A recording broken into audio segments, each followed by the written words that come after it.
Live from the local station, this is Friday Night Lights on News 4 Jax Plus. Presented by Farah and Farah, featuring 1010XL.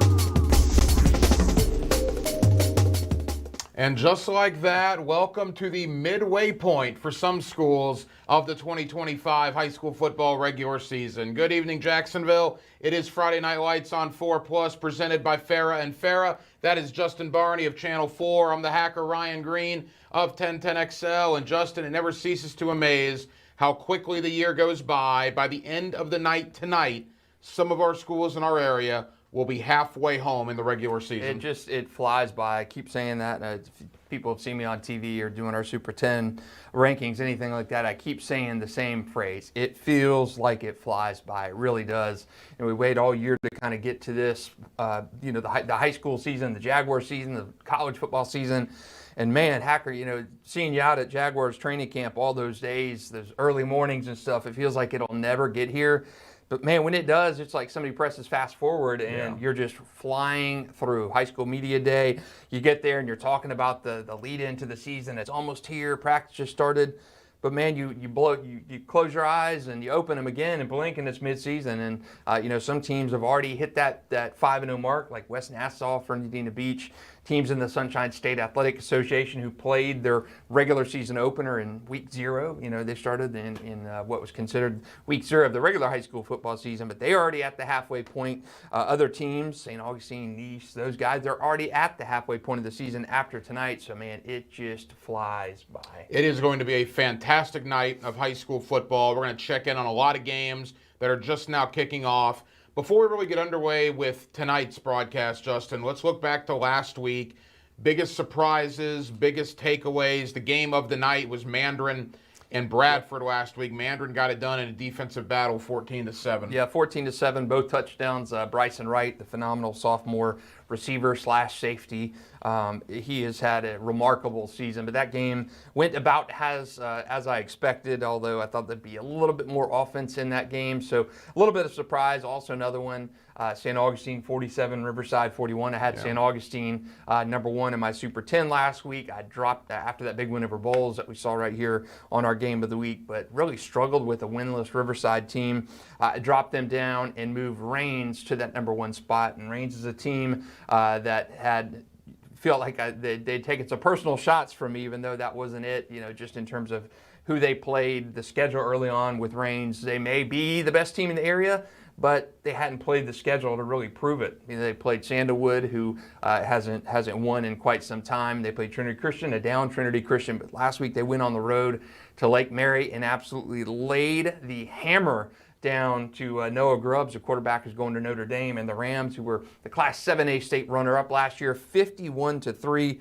And Lake Mary may not be the same as they were last year when they went 13-2 and played for a state championship, but they're still a darn good 7A team, and Rains went through them like a hot knife through butter. To me, that was one of the most impressive victories of the season. You mentioned Rains last week. University Christian went to Tampa and won last week. We talked a couple weeks ago where Nice beat Tallahassee Lincoln. Correct me if I'm wrong. Look, Jacksonville's got really good football. But when they play Tallahassee teams, Orlando teams, Tampa teams, boy, they're having a lot of success early in the year. Will that translate come playoff time? Yeah, and you hope it does. And another team to even kind of branch out a little bit more, the Pensacola area, the Panhandle area. Once our local teams play those Panhandle teams, or have in the past, they've technically really kind of struggled. Although when you look at St. Augustine's case, they've handled the Panhandle teams last few seasons, like with Choctawhatchee coming here and getting walloped by St. Augustine. So the Panhandle, the Tallahassee narrative, yes, it still exists. But our teams have tried to work to overturn that a little bit. Yeah, it was a great start for Jacksonville area schools, no question about it. All right, to kind of set the scene for you tonight, there are 2 games this evening that could be in the conversation for game of the year to this point. Bolles Oakleaf, a fantastic game out in Clay County. I know that's the Channel 4 game of the night, I believe. We're going to be checking in on that one a lot. We're also going to be checking in on Nice St. Augustine. 2 of the best teams, Justin, not in St. Johns County, not in Northeast Florida, but in the entire state. It kind of brings back vibes of Tim Tebow's Nice teams, Brandon James St. Augustine teams. I bet there are thousands of people out there in St. Johns County taking this one in tonight. Yeah, it's really, with apologies to St. Joseph and Florida Def, it's really the oldest rivalry between the two public schools in St. Johns County. Florida Def and St. Joe had been playing for many, many eons before Nice came into the picture in 1981. But St. Augustine and Nice has kind of been the de facto rivalry in St. Johns County for a long time. You mentioned the Tim Tebow years. We'll talk about that later on in the show, but those Tebow and St. Augustine games were just remarkable times. And I remember the game in 2005, which is senior year of Tim Tebow, Brandon James, Jacques Rickerson, all those guys. You had to park probably a half a mile away and walk up to that game. And really the only time you would have had to park and walk to a Nice game of any kind before that was if you broke down on the side of US 1 and were trying to get to a safe place to make a phone call, because that was the only reason that you were going to Nice for a football game, because they just they weren't that good.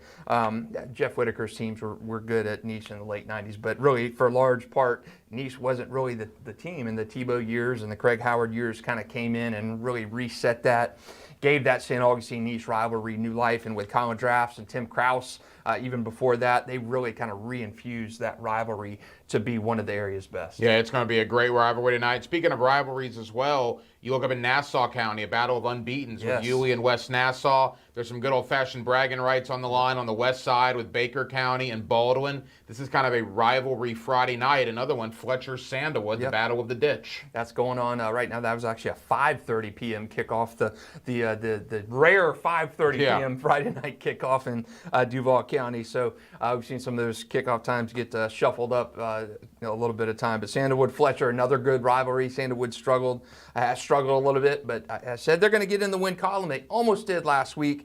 Lost a tough game to Atlantic Coast, but they put up like 37 points in that game. So Brad Kessel and the Saints are going to get back on track. I don't think it's going to be this week, though. Before we start checking in live on some of these games, the week actually started last night in St. Johns County. Let's begin quickly. Ponte Vedra, a dominating performance over Menendez. The Sharks get to 3-2 on the year. 48-6, Ponte Vedra over Menendez one night ago. Yeah, and surprising to me that Menendez didn't put up a little bit more in that game, but Ponte Vedra is coming off that loss to Beachside.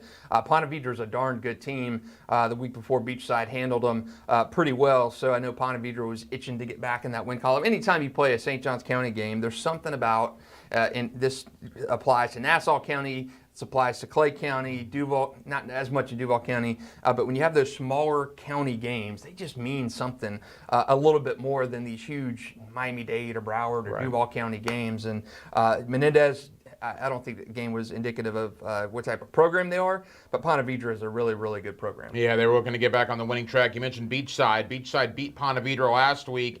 Beachside beats Bishop Kenny last night. A really good game. Came down to the final 2 minutes. Unfortunately, Bishop Kenny was driving, had a turnover deep in Beachside territory. Beachside wins the game. How about Pete Duffy and Beachside? Year 4 of that school, and they're rattling off wins. They beat Ponte Vedra and Kenny in the last 7 days. Yeah, and that last night's game was unbelievable. Eddie Jordan, he missed the first game of the season. I think he missed a couple other than that. But Eddie Jordan, one of my best players in the area this season, he had 535 passing yards in that win over last night over Bishop Kenny. Eddie Jordan is remarkable. His receivers as well, they're like a four-headed monster. Okay, Maddox Hunstead, we've talked about him before. He had a really good showing on a game of the week last year against Oak Creek. 3 touchdown catches, 104 yards receiving in that game. Drew Watson, 168 yards for Drew Watson and a touchdown on 7 catches. Brendan Monaco, 144 yards and a TD. And Drew Aldrich, 10 for 113. So when you're having that weapon, I think they don't even employ a running back. But man, Eddie Jordan, 535 last night in 5 touchdowns in a 35-31 game. And they needed all those yards, all those touchdowns, and I think he's going to be honored at the Jaguars game coming up soon for like the Hispanic Heritage Month, something like that. So Eddie Jordan got it all going on together, and he is key to what they do in that offense. You saw what happened in week 1 when he was not in there. They lost to Orlando Christian Prep 20-14.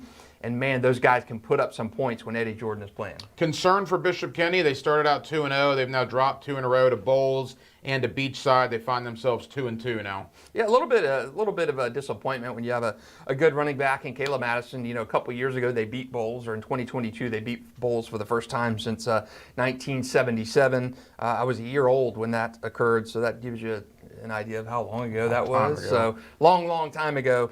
So yeah, a little disappointing when you don't even hit the end zone in that game against Bolles. When the week before Bolles put up 40, allowed 40 against St. Augustine. So defensively, Bolles was to be had, and Bishop Kenny didn't even get into the end zone for that. So a little disappointing, but I think Bishop Kenny will be fine. They have a chance to get back on track and still make the playoffs, I think. We talk about what a huge night it is in Northeast Florida. A lot of the games tonight involve matchups of Justin Barney's Super 10 rankings this week. So let's get to those right now. We had some change from one week to the next. Again, about the middle point of the year for some schools. How'd your top 10 rank in the area? Yeah, in my last week, I kind of led off the show by this. St. Augustine dropped after that win over Riverside, 47-41. Not an impressive win defensively. That worries me a little bit about them playing Nice tonight. Can they stop the Panthers' reign? Of course, they're off tonight, but they went up after that big win over Lake Mary, 51-3. They have Riverside next week. Oakleaf and Bolles, of course, they're going head-to-head in our game of the week. We'll jump in on that game in just a minute. 5, 6, 7, and 8. Nice, I wanted to bump them up somehow, but I've just not been able to. Man, they are a darn good team. Colin Drafts and company trying to get their second win in a row over St. Augustine Mandarin. Last week over Bradford, 14-7, they stay put. Columbia up one spot, 9 over Madison County last week. They've got Trinity Christian. That game kicks off at 7:30. Ed White, of course, still cruising along. They've got Terry Parker tonight. I expect them to go to 4-0, and they pursue that undefeated regular season. Bradford dropped a couple spots after that loss to Mandarin, 14-7. They're at Gainesville Eastside tonight, and then, of course, Beachside, 35-31 over Bishop Kenny. So they solidified their Super 10 debut, or actually re-debut, because they were ranked number 7 to start the season. They are back in at number 10, and they are 4-1 now after that 35-31 win last night over Bishop Kenny. All right, there are actually quite a few games that are underway. Let's get our first Superior Fence and Rail, where Quality Matters scoreboard update in of the evening. Middleburg, an early 7-3 lead on Ridgeview. Middleburg looking to remain undefeated on the year. Justin, I got Baker County. Disappointing start for Baker County. Brand new head coach out there. But I got them right now 21-7 up over Baldwin in the second quarter. Yeah, not extremely surprising. Baker County is a bigger school. Baldwin has been chewing through teams. 4-0, great start for Don Velvet and the Indians. I picked Baldwin to win this week, and they're going to need a little bit of a rally to do that if they want to remain undefeated. So last time they were undefeated, they were 9-0 going into the playoffs in 2020, and before they suffered their only loss of the season to Trinity Christian that year in the playoffs. So good start for Baldwin. Not their best one because they have been undefeated through an entire regular season before. So a good start for the Indians. Big uphill climb though tonight. I got Atlantic Coast 7-0 over Jackson. First Coast an early 14-7 lead over Clay. I want to temper this by saying I'm trusting a couple of scoreboards I'm looking at. I got IMG 28-0 over Mandarin in the second quarter. That goes to show you the machine that IMG Academy is. Yeah, IMG is just on another level, and we'll talk about their dominance and why they're playing this game a little bit later in the show. But yeah, they did that to Mandarin last year. I think it was 49-6 in that game, and Mandarin, Toby Bullock and company haven't really played the schedule you saw Bradford last week, but you've beaten some pretty lean teams to start the year, and you cannot mimic. And maybe if you're playing a Range or St. Augustine or Nice's kind of lead into that, you would get a little bit better of a grasp of what you're going to see. But you cannot emulate. It's kind of like Range and Miami. You cannot emulate what you're going to see in a state championship game against a Miami-based team unless you're seeing that during the regular season. And there's really no way to emulate an IMG. But I think playing a better schedule would prepare you a tinge more for it. But Mander doesn't have nearly enough weapons to be able to bang with an IMG. I know we're going to drop into several games. One of those games in St. Johns County, Nice and St. Augustine. Already have some movement on the scoreboard, Justin. It appears the Panthers of Nice have struck first. They have an early 7-0 lead. Yeah, not extremely surprising. St. Augustine's defense, for whatever reason, I know there's some young guys on that team, has been a sieve the last 2 weeks. You've run through some teams, Menendez, Palaca to start the season, And then you get to a Bolles game and you give up 35 to Bolles. Not that bad, okay? In Bolles, I mean, you're a shootout, you win the game. But then you get to Riverside game. Riverside is winless and struggling to put up points. And then Riverside puts up 41 last week against St. Augustine. So, yeah, a little worrisome in that St. Augustine defense kind of thing. Can they slow down Nice? Nice has been moving the ball well. Enrique Ordonez has been running the ball extremely well. I know he's got some people back home in California who watch our stream. So Enrique had been running the ball well. Aiden and Chase Pfeiffer, the cousin connection, have been lighting it up. So Nice has got some firepower on offense, but we haven't even talked about Nice's defense. Nice's defense is phenomenal. Yeah. Really good linebacker-based defense. Coach Garth over there does a good job with those guys. So can you control that Nice offense? I mean, that really is the story of the game for St. Augustine. Can you play better on defense than you have the last 2 weeks? You know, we talk about some of the better coaches in the area, and certainly, you know, Verlin and Braddock and Toblin. I mean, you can go on down the line.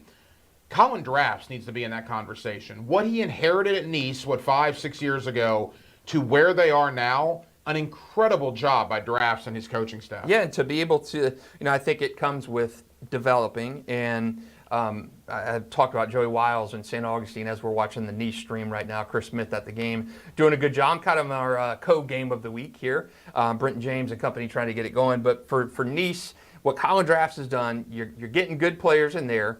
You're keeping and developing those good players. And once you put the infrastructure in place, those JV kids, they buy into it, they believe it, they see what the varsity kids are doing, and that's handed down. I mean, I can't think of another better way to put it. Like at St. Augustine, what Joey Wiles did in the playoffs for 20 years in a row, something along those lines, played for a state championship, won a state championship, played for 2 state championships, didn't win. But once you get that infrastructure in place, it's a different time, different era now with kids and transfers and everything, but kids want to go to a successful program, and Nice has put that infrastructure in place. You're sending kids to college, you're winning games, you're going to the playoffs.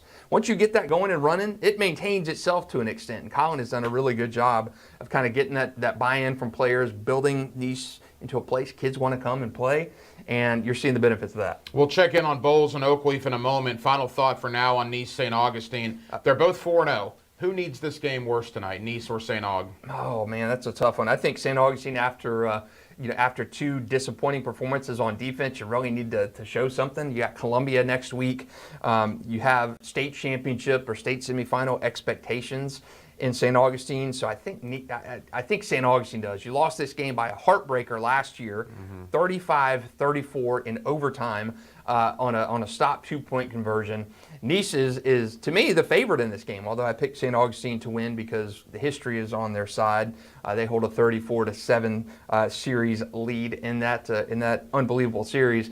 But I think St. Augustine needs this game more to really a statement on defense. You can't let Nice come up and put 40 points on you like Riverside did last week, because I don't think you're going to, even with Brenton James and Samorian and Julio Santiago and those guys, you're not going to win this game if you get into a shootout with Nice. I just don't think you can, with Nice's defense, I don't think you can outscore them. Just to update you on a couple of scores, Atlantic Coast has added a touchdown. They lead Jackson 14-0. Mandarin has found the end zone, 28-7 now. IMG Academy leads Mandarin, and Bartram Trail, an early 7-0 lead on Orange Park. So if Nice and St. Augustine, certainly the game of the week in St. Johns County, when you're talking about Duval versus Clay County, it's Bolles and it's Oakleaf. What a battle tonight should be between the Bulldogs and the Knights. Yeah, dropping in to that game right now. Walter, our photog, is zooming in on that Bolles offense, and Jaden Weatherly right there, and Xander Edwards, phenomenal running back. Xander's been probably in the conversation for the area's top offensive player through the first 4 weeks of the season. You see him running the ball behind that big offensive line right there. And Oakleaf's defense, to me, has been more of a story this year than that offense, which is surprising to me with all they returned. Jack McKissick was one of my top 25 players. Coming back to this season, they added Trace Barney, phenomenal receiver from Fleming Island. You got Fareed Coleman coming back, running the ball. And offense, now it's getting going, but I think Oakleaf's defense, to me, has been more of the storyline for the Knights this season. You know, you talk about Oakleaf, and this is a conversation you and I are going to get into. Christopher Foy did this at Jackson, right? He revamped Jackson when they were down times. Oakleaf, I wouldn't call them down necessarily, but they weren't where they were a decade ago. This is only Christopher Foy's third year, and he's already got Oakleaf as one of the best teams in the area. They were in the last 8 of their classification statewide last year. Boy, when a guy can do it at 2 different programs, like Christopher Foy has done at Jackson and Oakleaf, goes to show you the caliber of coach he is. Yeah, and I think I brought it up during one of our shows. Grayson Howard at Jackson. Jackson hasn't really been extremely relevant since Kevin Sullivan was there. Yeah. Quinn Gray was there, and I believe went 5-5 or 5-6, and took the Tigers to the playoffs. But I played him when they had Leon Washington out there. That was a lot of fun. Unfortunate for you. Yeah. I remember covering Leon back in the day. So that was the Kevin Sullivan years. That was really good Jackson Tigers football. But Christopher Foy got that Jackson job. Kevin Sullivan actually hired Christopher Foy when he was the athletic director over there at Jackson. So he handed the reins, in a sense, to him. And Christopher Foy at Jackson, he hadn't been a varsity head coach before. He's a really prominent middle school coach. A lot of the guys loved him. DeAndre Johnson played for him. Really good guys in this area loved playing for Christopher Foy because he was the players' coach. And when he got hired at Jackson, I remember Grayson Howard, fantastic linebacker who's now at Florida, telling me he makes you want to run through a wall for him. He's a coach that he's a rah-rah guy, and he will get you buying into that. He'll make you believe you can run through a wall. You will do anything. And players want to play for guys like that. And to say that he really turned that program around, the fortunes of that program, really good. I mean, they beat Raines one year, district champs. And then he leaves and goes to Oakleaf, which really needed some new guidance, some new leadership, some new blood in there. And Christopher Foy and then athletic director Rodney DeBose have done a good job at getting that program right. And the interesting thing is, we talk about Christopher Foy being successful at 2 programs. You kind of forget this. Matt Toblin, obviously, took Ponte Vedra to a state championship game. Now what he's done at Bolles, he's another guy. 2 different programs, has gotten both to state championship games. Yeah, he did, and he was at Clay a couple years too, and really did. He took the Blue Devils, kept them going, and ended up leaving Clay after a couple playoff seasons and going to Southern Oregon with his mentor Craig Howard to coach out there. Didn't really like the college game as much, liked the high school game, came back to Ponte Vedra. Took Ponte Vedra to a state championship game, undefeated season before they ran into Plantation American Heritage, Tyson Campbell and those guys. And that was a remarkable game. I talked to Tyson Campbell about it at training camp, talked to Matt about it when I see him. They had that. They had a chance to win a state championship against that track star team of Plantation American Heritage, and I believe that game was like 35-33, something like that. Ponte Vedra jumped out on them 14-0, just like that. So Matt Toblin can coach. The question is, and I think it's fair to ask, and people have asked it, can he get over that hump? He took Ponte Vedra state championship game. No one expected them to win because there's an American Heritage team with Tyson Campbell, Patrick Surtan, coached by Patrick Surtan. Daryl Slayton was on that team, James Houston. Unbelievable team down there. They weren't expected to win, but they gave them everything they wanted. Ended up having the Mr. Football. Nick Troney was the football Mr. Football winner that year. And really, really good work at Ponte Vedra before coming to Bolles. He gets to Bolles, state championship game his first year. They've lost a couple title games under Matt at Bolles. You got to win those. You got to win those games. Bolles expects state championships, and they've got a good team. I think they can get there and dance this year.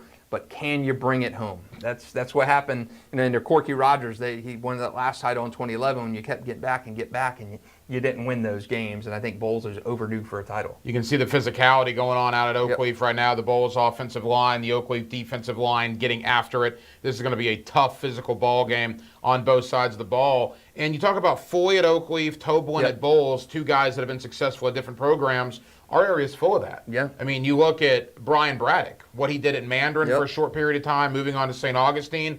Bobby Ramsey at Yulee and at Mandarin. Jamie Rogers, my goodness, Jamie Rogers took Baker County to a state championship game, had Bradford County in the mix for a state title as well. A lot of guys' success with numerous programs in the Northeast Florida area. Yeah, and you even look at Jamie beyond that, Swanee a little bit out of our region, but still loosely connected. He took Swanee to a state semifinal too. His alma mater, Baker County, played for a championship game. He's done it at Bradford, got them there. When you talk about program builders and guys who are coming into the programs, Brian Braddock, another one, won a state championship as an assistant under Joey Wiles back in 2005. has taken St. Augustine to a state championship game. They really could have won that game against Mainland a couple of years ago, lost on a walk-off field goal.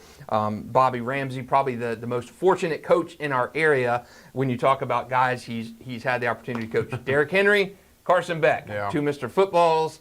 Derrick Henry may be the most iconic high school football player in high school football history. Bobby's coached him, and he's coached Carson Beck, who had one of the best seasons of all time in 2018. By the way, Demario Douglas, who's in the NFL. Demario Douglas on that team as well. So Bobby, very fortunate to coach the guys he's done, but had success at those two programs. At Yulee, took the team to a state semifinal and also a state championship game at Mandarin, which he won. So very, very good guys in our area in terms of men who've been able to do it at multiple programs. You hate to call it musical chairs, but you wonder if that's like that in a lot of big cities. You wonder if Orlando, Tampa, Miami has guys that just kind of go from one school to another in the same area and are successful in numerous places. Yeah, you've had some of those guys who have been down there in the Central Florida area. I'm trying to think. Bill Gerke was a guy who had success, who actually is Jeff Gerke at Clay's father. Yeah. So you've had guys who have been able to do it at multiple programs, and I feel like in our area we've had really a good cluster and core of guys who have not only shined at one program but really went into other programs,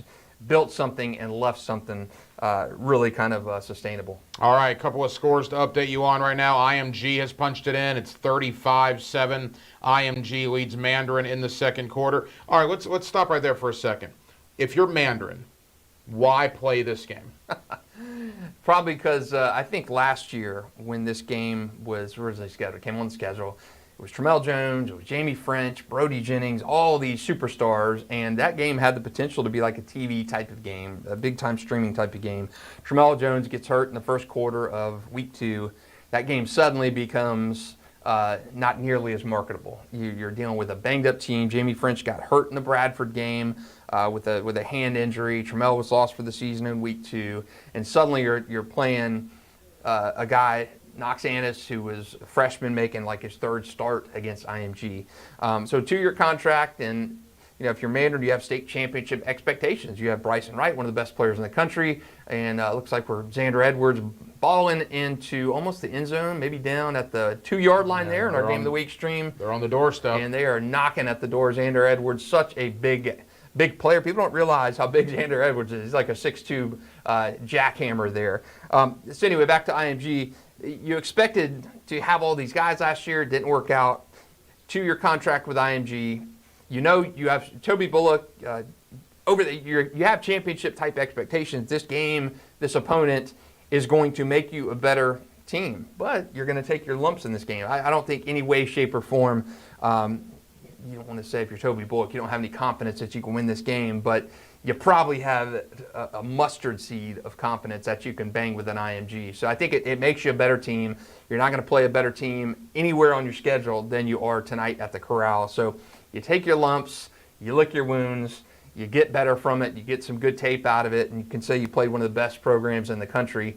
But man, I would have loved to see them play range instead. It is Friday Night Lights on 4+, presented by Farrah and Farrah. Quickly, Justin, 30 seconds. I imagine our audience, most of which probably knows. For those that don't, just explain what IMG is. Why are they so good? IMG is a national powerhouse. So IMG Academy is based down in Bradenton.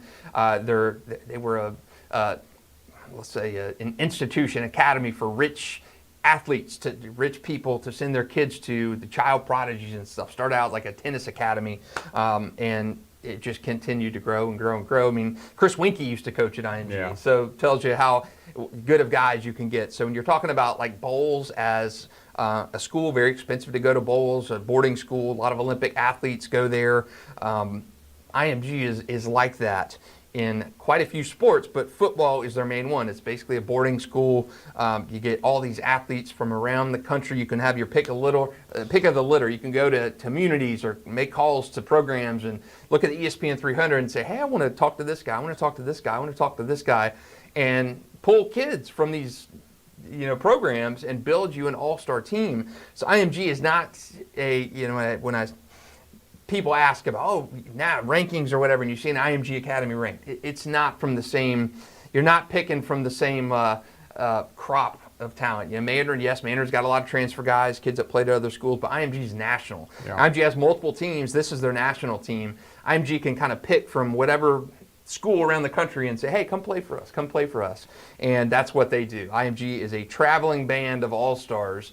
When you think of local teams, Bolles and Rains, who have kids playing from different schools or played at other schools, IMG's on a completely different level. It's like 60, 80 grand a year to go to IMG. Yeah, it's crazy. When I covered recruiting, you talk to kids at IMG, most of them are not from Florida. They're Louisiana, they're Texas, they're Ohio. They literally come down here for the education and because it's all football down there. That's what IMG is. They're up here tonight playing Mandarin, and they're up early, 35-7 on the Mustangs. We just saw Bolles punch it in over Oakleaf. I believe that gives the Bulldogs a 7-0 lead. How important is this game for Bolles? Already a loss on their record to St. Aug. You would think Bolles really does not want to drop their second game of the year tonight. Yeah, and they've never lost to Oakleaf. So Bolles has not lost to a Clay County team since, and I want to, off the top of my head, I want to say Fleming Island back in 2012 or 13. I covered that game. I remember talking to Corky Rogers after that game and how upset he was that they lost to that game. Very disputed finish at that game. But that was back like 2012 or 2013. Bolles doesn't lose to Clay County teams. They've had two really good games against Oakleaf. Last year's was 57-50. So I say that whoever has the ball last in that game has got a good chance at winning that game. But Bolles, it's a chance for you to put more separation between yourself. Say that St. Augustine loss was an aberration to a good team, but we're still in that chasm. We're still that quality team in the area. We're not going to let an Oakleaf beat us. St. Augustine got us, but we're still Bolles. We play these games because we want to get better, but Oakleaf, you're not ready for us yet. Big game for Bolles. Let's check back in St. Johns County. Let's look back on Nice and St. Augustine. The last time we saw this game, Nice had a 7-0 lead. By the way, as we get ready to talk St. Johns County, Mike Norvell and Jarian Jones at the Corral tonight, taking in Mandarin and IMG. So Florida State with a home game tomorrow, but Mike Norvell, the Seminole head coach, is at Mandarin High School tonight, checking out both Mandarin and IMG Academy. Not a surprise. I've seen. You used to see so many coaches at games on Friday nights. Urban Meyer, I can't tell you how many times I saw him at Tim Tebow. Nice games back in the day. It's cool to see those college coaches out at games and seeing players and not so much as mingling with the fans, but I remember I saw Will Muschamp at a Bolles game not too long ago. So yeah, it's interesting to see. So Mike Norvell and Jarian Jones trying to put the squeeze, the sales pitch on maybe an athlete or two over at the Corral. Yeah, there's no doubt about that. All right, back to St. Johns County. Let's talk about Nice and St. Augustine. The last time we left here, Nice had a 7-0 lead. That appears to no longer be the case. St. Augustine in kickoff formation. Not sure if that was a field goal or a touchdown, but St. Augustine definitely on the board. It was a touchdown. So we're all tied 7-7 in St. Johns County. Yeah, so that's expect some offense in that game. And with St. Augustine's defense, as it's been in terms of giving up a lot of points, I think we're going to see a little bit of a back and forth in that game. So Brenton James has been absolutely fantastic. 12 touchdown passes this year. 3 touchdown runs, more importantly, no turnovers for him at quarterback. So I think that is going to be a shootout. We had that Bolles scoring run on there. That was Xander Edwards we saw. That was a 14-play drive that Bolles took on that the end of that first quarter and into the second quarter. 7-0 Bolles, 9:59 to go in quarter two. So 2 really good games going on right now that we're having a chance to take a look at. Yeah, 2 games on the same night. You don't see this very often. 2 of arguably the top 5-6 teams in the area. Bolles, Oakleaf, and Nice and St. Augustine. Other scores, Atlantic Coast now up 21-0 on Jackson. First Coast remains up 14-7. I'll say this about First Coast. The first year without Marty Lee, he's still the athletic director. Good win for them last week against Baker County. Up early on Clay. That's a nice couple of games back-to-back for First Coast right now. Yeah, trying to get Jarvis Parker his first winning streak as a head coach. So we're going to have Marty Lee on at some point this year. I just don't know when. So maybe a couple weeks from now we're going to have Big Marty on chat with us to get his thoughts on being out of coaching for the first time since the late 90s. So First Coast and Jarvis Parker, he's kind of been positioned to take over that. So they are in position to keep Clay winless and give Jarvis his first winning streak as the Bucks head coach. Fletcher 35-0 over Sandalwood. That's a running clock out at the beach right now. Middleburg, again, a very quiet, undefeated team, just going about their business. 22-3, Justin. They lead Ridgeview right now in the second quarter. Yeah, not surprising there. Ridgeview is still a building program under Merlin Smith, and don't expect them to be able to bang with a Middleburg. Middleburg, though, plays a really pretty, I would say weak schedule, but very, very lean schedule in the front half of the season.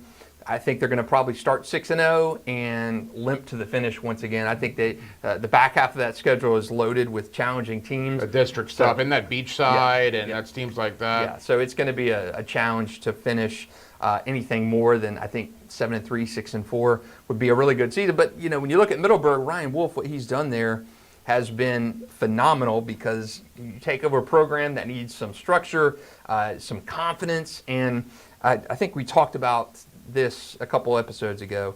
When Tim Tebow was at Nice, their first 2 years of games were awful. They were playing Arlington Country Days, the Fernandina Beaches, teams that had no chance. But before that, Nice was everybody's homecoming game. And by Tebow's senior year, I used to rag on when I wrote for the paper at the time, I would say, Nice, you got, holy God, why are you playing the Arlington Country Days of the world, these lightweights? And once they finally had a chance and they got those kids' confidence and stuff, they put a pretty tough schedule together by that senior year. So I think by Ryan Wolf, you give your kids confidence. You play those games, those homecoming games every week, in a sense, to give your guys confidence. And Ryan Wolf has done that. And I do think in time, Middleburg will bump up that schedule where it's more consistent, and you're playing pretty good teams week after week after week. We'll talk more about this in the 8 o'clock hour if it holds up, but I want to give a little love to one of the smaller schools in the area, Christchurch Academy. Yeah. They're playing Cornerstone right now. They're up 14-0. Get a load of this. So Christchurch won a game last Friday. They then had to make up the Interlochen game. It was postponed in the third quarter back from week number 1 because of rain.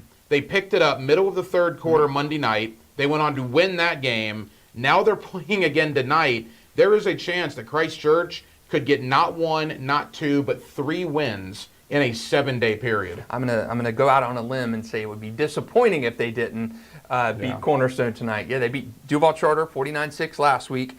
They came back in the Interlochen game, which they were losing, by the way, and resumed it and picked that up and ended up winning 16-7 against Interlochen, and they're up against Cornerstone tonight. I think you're going to have 3 wins in a 7-day period for Coach Sermon and the Eagles. So that would be a really cool achievement, because that high school football coaches are creatures of habit. Yeah. They love everything compartmentalized. Everything runs to a T. And when you take them out of the structure, take them out of the system, that's uncomfortable for the players, for the team. You're talking different practice schedule, different kind of itinerary for 3 games in that stretch. Practice schedule's different, everything. So a little bit of uncomfortability for Christchurch, and I think they're going to go 3-0 in a week, which is pretty cool. I'll tell you what I like to see early on with the big games tonight. Again, we're looking live, St. Augustine, and you got Nice, rather, and then also our other live game, Oakleaf and Bolles, as we're going back and forth. Both games involving 4 of the best teams in the area, all 7-7. All that, nobody's running away with these games. A couple of the games this year we've gotten up for, and it's turned into blowout city. That is not the case right now. These are 2 really good games involving 4 very good teams. Yeah, Oakleaf on the move as well right now, so trying to get in that end zone. 7-0 in that game, I believe. Bolles up on Oakleaf, and Oakleaf trying to equalize that. But really good games. And to me, I think when you add the Nassau County games tonight, I think this is one of, if not the best weeks of high school football that we've had. Really, really good quality action tonight, including two top 5 battles in one in Clay County, one in St. Johns County. Really, really good action tonight. I'm happy you brought up Nassau County. There's not a lot of love lost between Yulee and West Nassau. That's a very healthy rivalry in Nassau County. Both teams undefeated. Yulee, maybe an under-the-radar team. West Nassau wants to make a statement tonight. Who do you like in Yulee and West Nassau? Man, I picked West Nassau. They won that game last year, 22-21. Yulee owns the series lead all time, 10-8 in that series. I know I was out at both those programs last week and had a chance to talk to them and ask them about that game. And just funny how the players think of one another in the county rivalry in terms of how they don't want to lose that game. And I talked to Turtle Ricks at Yulee, and he said, "Man, come on, West Nassau. We want to beat those guys. We remember last year what happened at West Nassau, of course." Remembered what happened in that game last year as well. And for West Nassau, it's a chance for them to say, hey, we play in the SSAA, and that's the Sunshine State Athletic Association, which I think teams should play more in. I think teams like Sandalwood and should take that SSAA route, like Paxton and Stanton and Wolfson is another one I think should do it. But it's a chance for the SSA team in West Nassau to kind of serve a point and say, hey, we're in this organization here, and you guys are FHSAA team, and we can bang with you. We're not that far off from you. So I think it's I go back to, I mentioned Florida Deaf a little bit ago. Florida Deaf played, Florida Deaf and Blind in St. Augustine played regular FHSAA teams, but they played in like a deaf conference. And yeah, it was fun playing those deaf teams. It was kind of like opponent versus like opponent.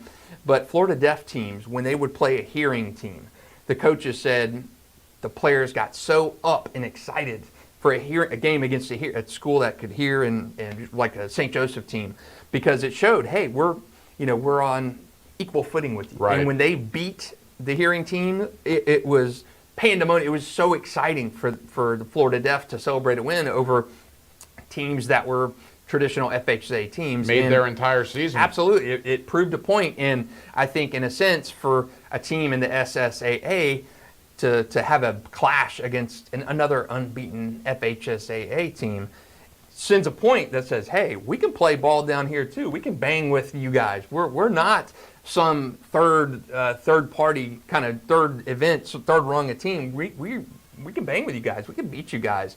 So I think for West Nassau, that's a point for them tonight as well. Yeah, and it's a great rivalry up there. I've never been to a UE West Nassau game, and lumped Fernandina in. Well, yeah. All three of those teams, a very healthy rivalry when two of them get together. We've talked a lot about St. Johns County teams tonight. One team we haven't mentioned was the game of the week last week. That was Creekside. They beat Bartram Trail. They now have traveled to Winter Park tonight. They're up early 10-0, Justin. Did Creekside find themselves a little bit last week? I think so.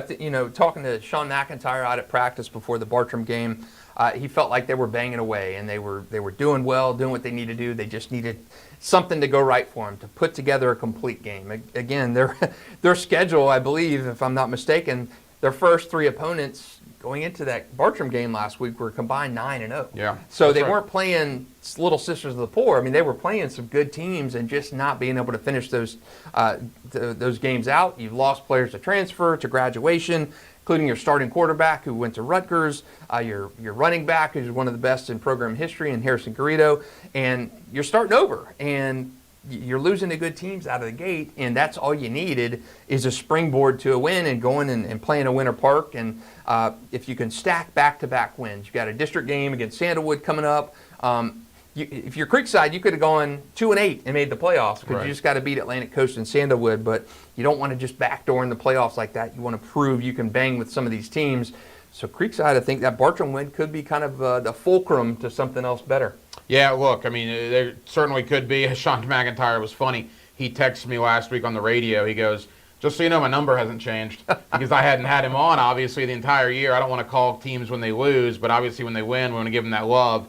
And Sean was having a good time with me, but he was certainly happy to be back on the radio because they got a big win over Bartram, and it might be carrying over up early 10-0 down in Winter Park. That would be 2 weeks in a row. A Jacksonville team goes to Orlando and tries to win a game. Like you mentioned, Rains over Lake Mary last week. If Creekside goes down there, beats Winter Park, again, bragging rights for Northeast Florida. Yeah, that's true. And the Rains win, I know we talked about that briefly, but man, Rains 51-3 over Lake Mary as we go back to this game of the week right now. Jack McKissick and the Knights trying to get something going on this Bulls defense. But what Rains did last week, I don't think you can undersell that enough. I mean, Rains had not played anybody to start the year. I don't care what the Rains followers say. They beat Sandalwood. They beat Trinity Christian, two winless teams. It's fair to call them out on that because they weren't that great of teams that you beat. They tried to play Miami Central. They tried to play. Things happened that were not with their control. So disappointed that game didn't come off. Yeah. So you could feel that Rains, that bubble, like, hey, we want to prove it. We want to show you how good we are. They went down to Lake Mary and laid the wood down on Lake Mary. I mean, this was not a Sandalwood type team that Rains won 51-3 over a 7A runner-up last year. That went 13-2, and more importantly, a Notre Dame quarterback in Noah Grubbs that you completely neutralized and held down. And it didn't even play. You weren't even playing with your full defense last game either. You had guys who were banged up, didn't play in that game. Oakleaf misses a field goal there, so Bolles defense holds on that one. So Bolles defense has pitched 5 quarters of shutout football since that St. Augustine game, holding Oakleaf out of the end zone there. So it's 7-0 Bolles. Looks like we're at 5 minutes, 10 seconds to go before halftime. And a little bit of surprise in that game. It's been more defensive oriented than offensive oriented. Last year's game, 57-50, Bolles won. So defense taking the center stage in Clay County. Yeah, there were 107 points scored in this game last year. Yes. There's 7 points right now, and we're in the middle part of the second quarter. That surprise you? Yeah, a little surprising. I expected this to be a track meet in this game. And why don't we hop over to that Nice game real quick and see what's going on down there in St. Johns County in this game. Looks like it's 7-all. Our photog, Chris Smith, down there shooting down there in Ponte Vedra Beach, and check in on that scoreboard. 7-all. Well, regardless of what goes on from here on out, St. Augustine's got to be happy with their defensive effort after allowing, 86 points in the last 2 games. Yes. Trust me, Brian Braddock and the Yellow Jacket coaching staff was not happy. Nice has a very potent offense. The St. Augustine defense is playing like they're capable of right now. Yeah, and I think Braddock is a defensive guy. That is his specialty. Brandon James, of course, the offensive guy. Brian Braddock, the defensive guy. So I think they've probably taken these last 2 weeks personally and probably get sick and tired of hearing guys like me talk about their defense and what's wrong with their defense. So good statement down there tonight for St. Augustine. Of course, we're just through a quarter and 4 minutes down there in Ponte Vedra Beach at Nice tonight. So 7-7 in that game between Nice and St. Augustine. So I think Brian probably excited a little bit with how his defense has performed so far through a quarter. We're going to do kind of a midseason report card, coach of the year, game of the year, players of the year at the midseason point, because again, some teams tonight will have concluded their 5th game, which puts them right in the middle of their regular season. Before we get there, final thought on Reigns, because they're off this week. You mentioned lack of competition early on. Quite frankly, Justin, their schedule is not top-heavy later on. How much will that affect them in the playoffs when they start seeing teams out of this region? Yeah, it's Reigns' schedule, and we talked about Miami Central. You put that schedule on, you put Miami Central and Lake Mary on that schedule, and you're like, man, this is a good schedule. But you lost Miami Central through no fault of Reigns. You play in a pretty limited district. Madison County, really good team, tough team every year. So that's a challenging game. But you don't have a Mainland this year. You got Creekside coming up, Riverside next week. Riverside is winless.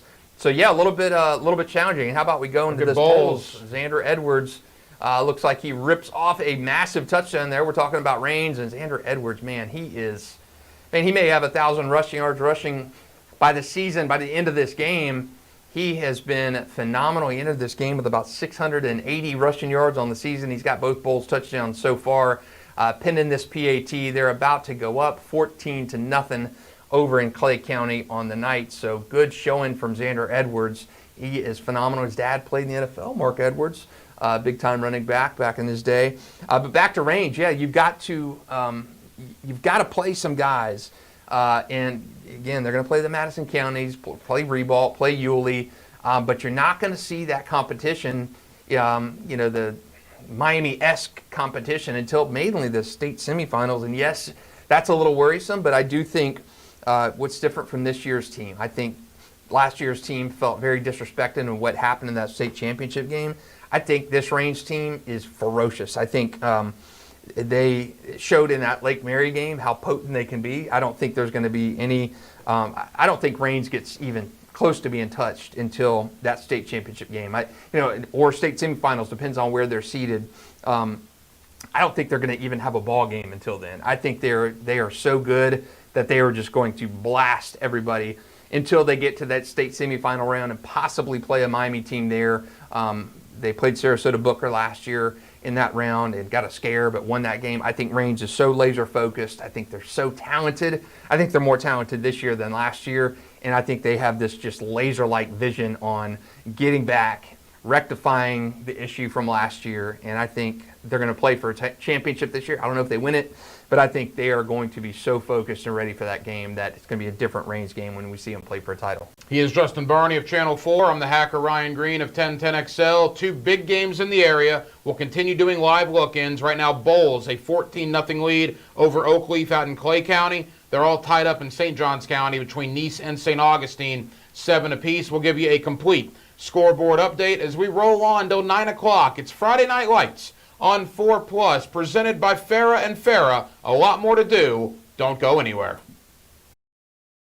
Back here under the Friday Night Lights on 4 Plus, presented by Farrah and Farrah. Justin Barney of Channel 4, the hacker Ryan Green of 1010XL. Time now for a Superior Fence and Rail, where quality matters scoreboard update. Again, the two biggest games of the night. We'll do live look-ins for the entirety of the 8 o'clock hour. You got Bolles, a 14-0 lead, Justin, over Oakleaf. And you got a defensive battle in St. Johns County, Nice and St. Augustine, both tied at 7, both games in the second quarter. Yeah, how about another one, too, a little surprising. Ribault 20, Riverside 7 at the half. What is wrong with Riverside? And that's a fair question in Week 5. Let me ask you, what is wrong with Riverside? What is wrong with Riverside? My goodness, Ribault 20-7. I know Ribault's got a good defense, but man, Riverside, you put up 41 last week in St. Augustine. What is going on at Riverside? Very unlike them. Very unlike them. I mean, you could be looking. I mean, you will be looking if you can't change tonight. You're going to be looking at an 0-7 start, 0-6 start range Riverside next week. Yeah. So, yeah, you are, wow, that's a little bit of a surprise to me that Ribault's putting the shellacking on them. And we got Oakleaf, and Oakleaf finally in the end zone. Asher Gitto, though, blocked an extra point in that game. So it's 14-6 Bolles in the game. Xander Edwards had that 77-yard touchdown run. He's over 100 yards rushing again. Fareed Coleman had a 7-yard rushing touchdown for Oakleaf. Asher Gitto, the 5-star sophomore, blocked the PAT, so it's 14-6 Bolles. We got about 2 minutes to go in the first half in that varsity 4 game of the week. So big plays on both sides of the ball, but Bolles up 14-6. You figure this will be a close game coming down the stretch. Oakleaf's already missed a field goal, had an extra point blocked. Kicking usually matters a lot in these close games. We'll see if that comes back to bite Oakleaf. Atlantic Coast 27-0 over Jackson. First Coast 21-7 over Clay. And Justin, it's halftime at the Corral. Mandarin is a very good football team. IMG Academy is a machine. IMG 50, Mandarin 7 at halftime. Not surprising at all. They put up 49 last year. I thought it could be a game like this where it was just an absolute blowout. Mandarin hadn't played a ton of people, and I really don't think you can prepare for that regardless, whatever you do schedule-wise. But it's a harsh reality for Mandarin. And I think IMG probably wanted a piece of Brysen Wright. You see all the stuff he's doing, and they have a shot to go in and shut them down. And IMG is just, when you're talking about the best team here, you're on probably this level when you're talking Rains, St. Augustine, those kind of teams, Nice, Mandarin, and then IMG is just stratospherically high when you're talking about that. IMG has played 5 games against local teams in its inception. All those games have been absolute routes in a sense. They're 4-1 in those games. The only time that they played a local team and lost was 27-24 to Trinity Christian back in 2013. Remember that? Trinity, which back in the Trinity heyday, where you had Isaiah Ford, Kevin Tyler, Jeff Holland, all those kind of elite athletes, and you could kind of bang with them.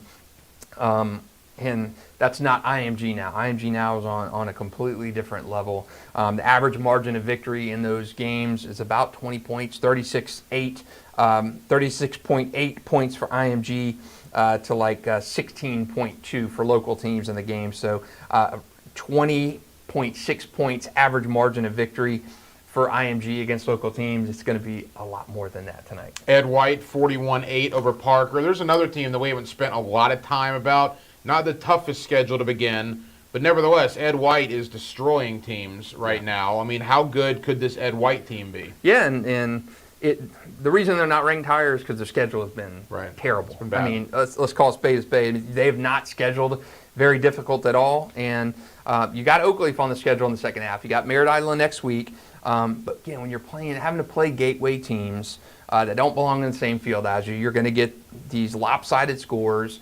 And I think Ed White, I think they can go undefeated this year. I mean, they have really one challenging game against Oakleaf, and I think they could bang with the Knights in that game. So I think Lawrence Johnson, this is the best team that he's had in his tenure, and he's coming off an 8-win season in second round of the playoffs. So I think Ed White, again, it's kind of like range. You're not going to know how good you are until you really play a really good team, and that's not going to come for a little bit of time. We see Bolles up 14-6 over Oakleaf, looking to do something here before the half. If you were Bolles, do you like the aggressiveness here, or would you just want to go into the halftime locker room with a 14-6 lead? I think you're up one score right now, and one score and a 2-point conversion.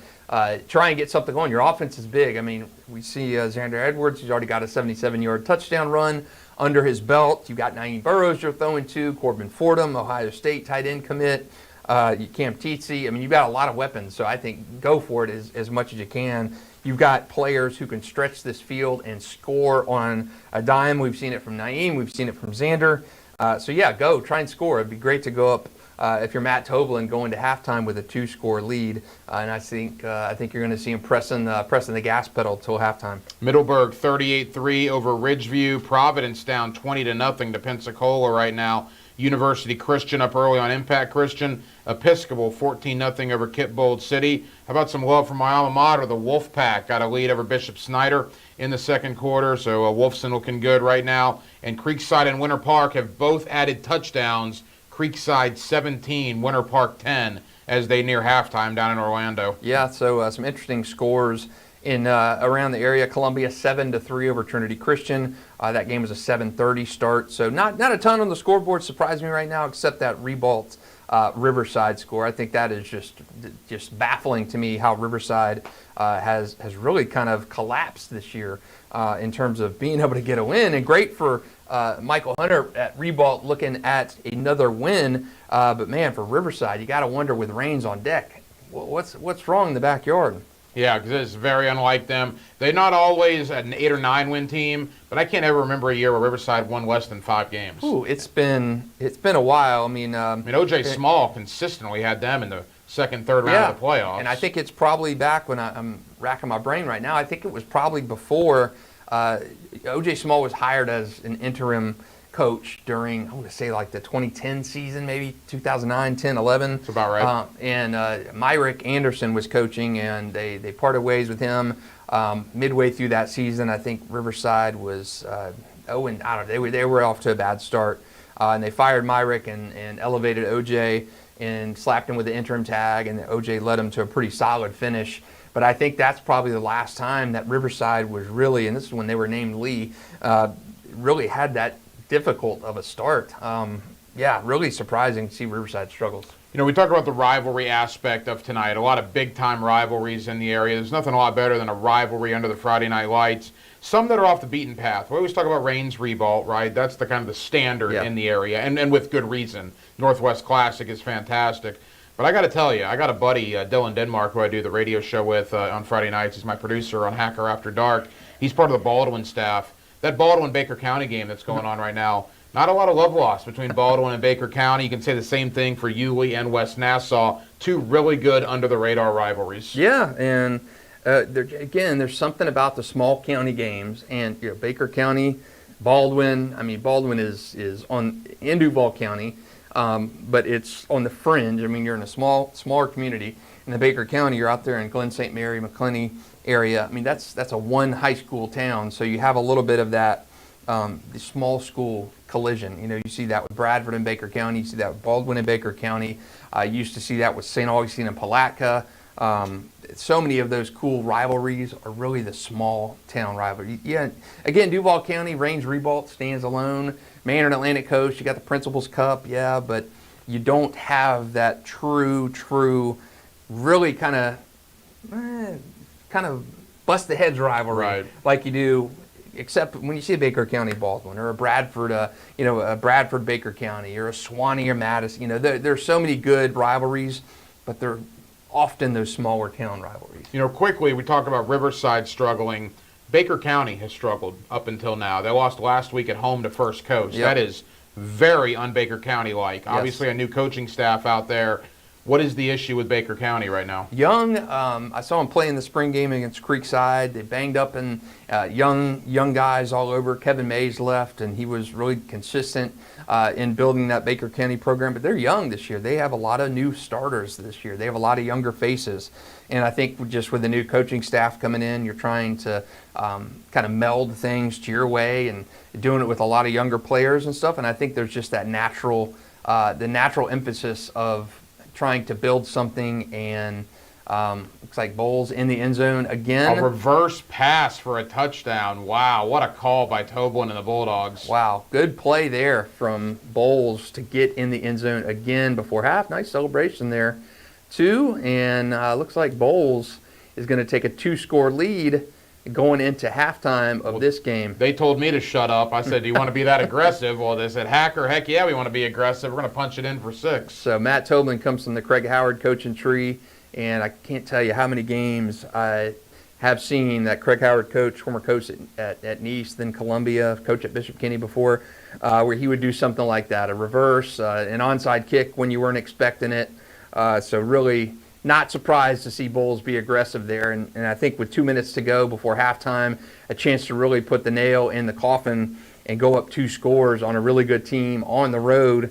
Yeah, I think, that was a good call by Matt Toblin. 21-6 at halftime. It's what appears the score is going to be. Oh, God, I'm not surprised Bolles is winning the game.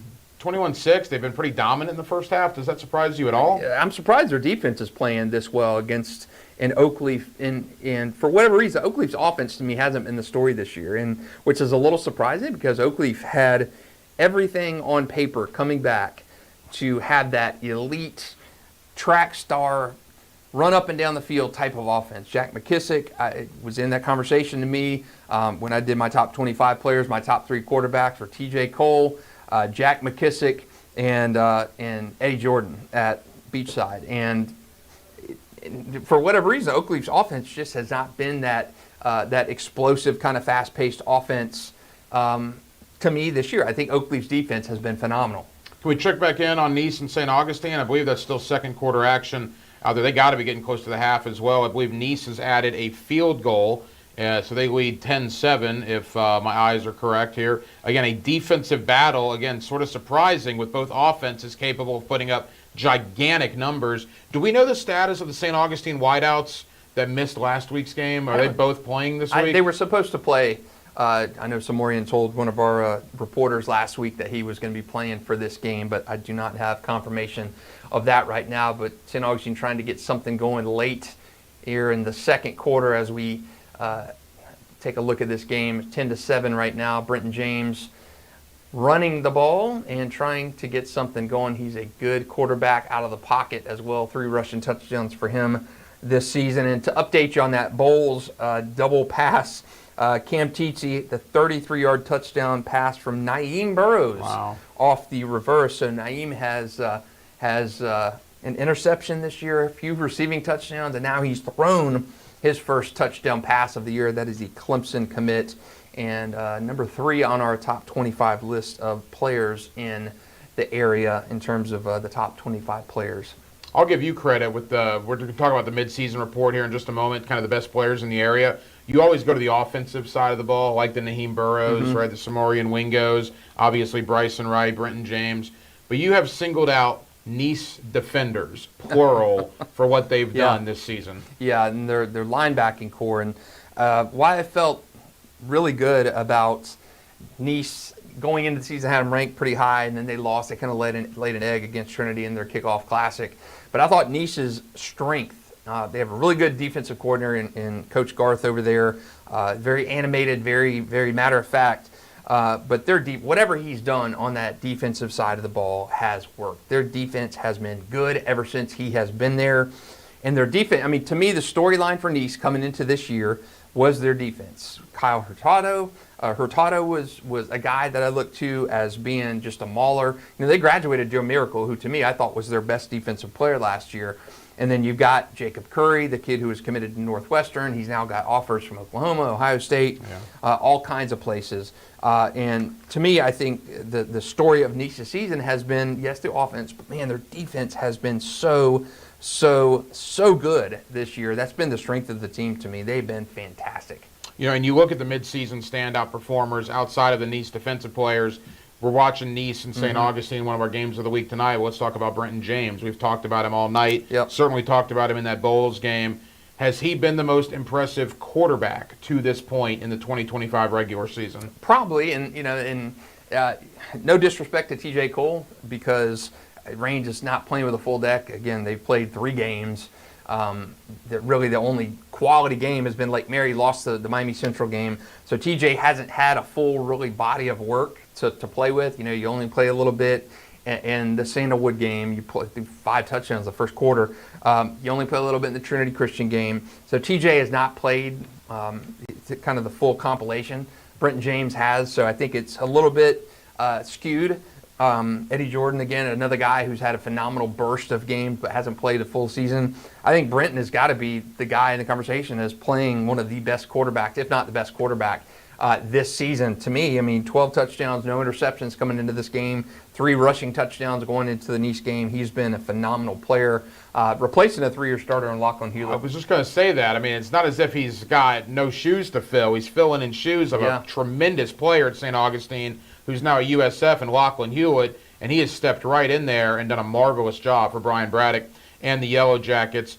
And then, of course, that brings us to Brysen Wright. Now, Brysen Wright was a name before the regular season even started. What he did in that 7-on-7 flag football, the ESPN catch that went viral. He's got Patrick Mahomes and Odell Beckham Jr. tweeting at him. And he had a lot of expectations coming into the year.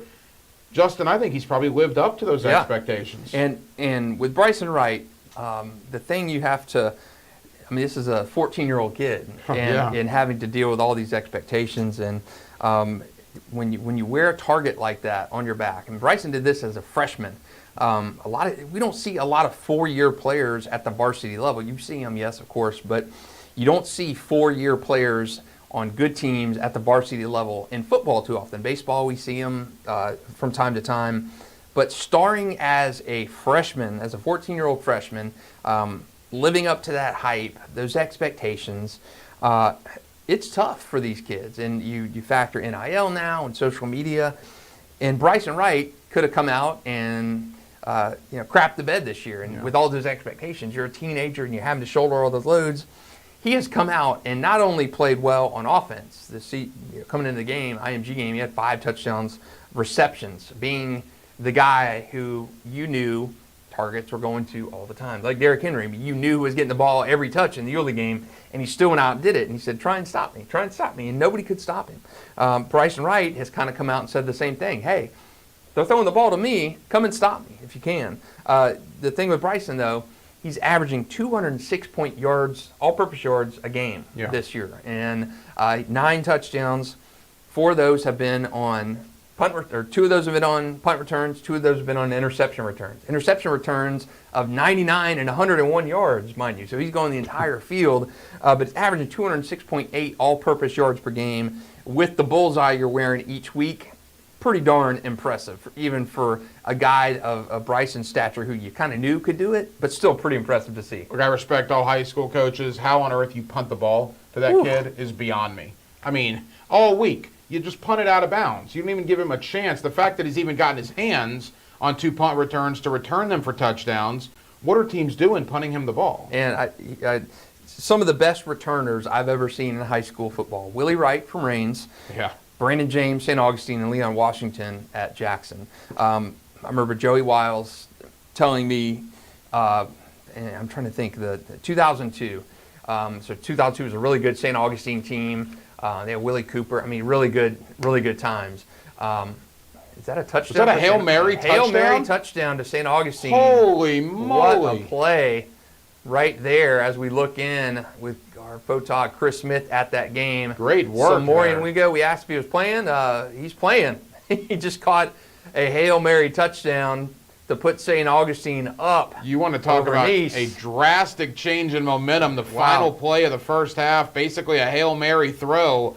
And Samori Wingo, the Miami commitment, comes down with it. St. Aug's going to go into the locker room with the lead now. What a play right there. Of course, our game of the week, 21-6 half Bolles over Oakleaf, but you're watching the St. Augustine-Nice game right now. And pinned in this PAT, which looks like it's good, that is going to put St. Augustine up 14-10 on the Nice Panthers with no time left at halftime. Wow, that's going to be a play that lives in St. Augustine and Nice lore. Wow, what a way to end the half if you're Brian Braddock, Brenton James, and company. I mean, what do you say if you're Colin Drafts? I mean, you're Wow. winning the half the whole time. Your defense gives up a Hail Mary. That's got to be just a gut punch going into the locker room. What a play there for the Yellow Jackets to head into halftime on that one. So both our games now are stream games at halftime. In those games, St. Augustine up 14-10 on Nice down there in Ponte Vedra Beach, and Bolles up 21-6 at half in our Varsity 4 game of the week over Oakleaf. So two good games going on right now there. You mentioned Brysen, Wright, and Mandra. Now we got to talk about the other one. Xander Edwards of Bolles, Mark Edwards, the former Jaguar fullback. His son has had a huge game tonight as Bolles, as Justin said, leads Oakleaf 21-6 at the half. Does Xander Edwards get the credit he probably deserves?